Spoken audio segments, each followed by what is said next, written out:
بسم الله الرحمن الرحیم. زما نوم ګل مشا دی. دا 2-3 ورځو نه دلته راغلی ما ایز ا کیر ټیکر انچارج. نن بل مرګری دی هغه به راځي، زه به واپس ځم.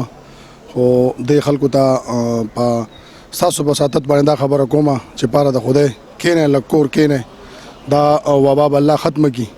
او مطلب دا چې لږ موږ لم پکار دي په دې ټولو خلکو کې ښه اویرنس شته، ښه تعلیم یافته خلک دي.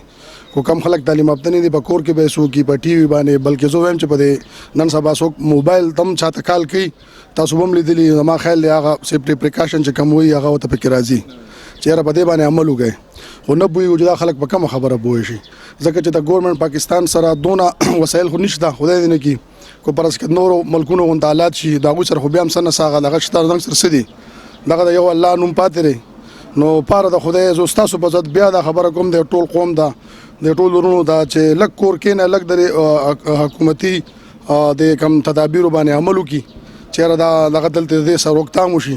او مطلب دا چې لږ مونږ زودس کوي، صدقه ورکوي، نپلونه کوي، د الله نه سوال کوي چې خدای پاک مونږ باندې وبا ختمه کړي. الله پاک الحمدلله بادشاہ دی، الله به رحم وکړي. خو لږ مونږ له هم څه پکار دي که نه، اوس دا خلک را روان دي، څوک وایي مړی له ځما، څوک بزول باندې، څوک وایي رسخر کړه ځما، څوک وایي هلته مې بچي دي، ټول مختلف دروغ وایي.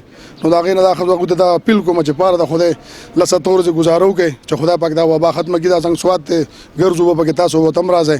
نو زما دا اپیل دی خلکو ته چې لږ کور کینې او د حکومت په دې هدایتو باندې عمل وکړي.